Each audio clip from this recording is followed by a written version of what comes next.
પોરબંદરમાં છતમાંથી પોપડા પડ્યા દંપતીનો આબાદ બચાવ। બોખીરા વિસ્તારમાં 2448 આવાસનું કરાયું છે નિર્માણ। 2200થી વધુ આવાસ ફાળવી પણ દેવાયા। જો કે આવાસ બન્યા ત્યારથી જ નબળા બાંધકામને લઈ સવાલ ઉઠી રહ્યા છે। ગઈકાલે એક ફ્લેટમાં છતમાંથી પોપડા તૂટીને નીચે પડ્યા। સદનસીબે આ ફ્લેટમાં રહેતા દંપતીને અષાઢી બીજની શોભાયાત્રામાં જવાનું હોવાથી તેઓ વહેલા ઉઠ્યા હતા, જેને લઈ તેમનો બચાવ થયો। અહીં રહેતા રહીશોનું કહેવું છે કે મોટાભાગના મકાનો જર્જરિત હાલતમાં છે। દિવાલોમાં મસ્ત મોટી તિરાડો છે તો છતમાંથી સળિયા પણ દેખાવા લાગ્યા। આ આવાસોનું બાંધકામ તો નબળું છે, અહીં બીજી પણ કોઈ સુવિધા નથી। આ તરફ પોરબંદર નગરપાલિકાના પ્રમુખનું કહેવું છે કે જર્જરિત મકાનોનું વહેલી તકે સમારકામ કરવામાં આવશે। અવારનવાર છત પડે છે। આમને 2 વાર છત પડી, એકવાર પહેલા રૂમની પડી હતી, આ બીજા રૂમની પડી।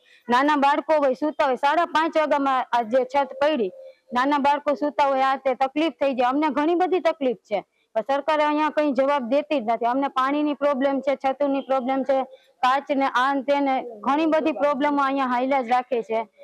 સરકારને એ જ વિનંતી છે કે અહીંયા આવે, જોવે અને અમારું કંઈક નિવારણ કરે।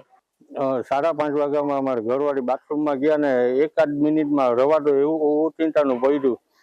હવે આ તો અત્યારે એમાં અંદર છૂટા હોત તો શું હાલત થઈ હોત અત્યારે, એ તો અમે જ સમજી શકત।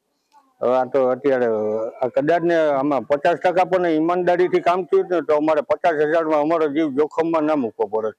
પોરબંદર છાયા નગરપાલિકા દ્વારા જે આવાસો BSUP આવાસો બનાવવામાં આવેલા છે, ત્યાં અમને લોકોને બી સોશિયલ મીડિયા દ્વારા ખબર પડી છે કે ત્યાં પોપડા ખર્યા છે।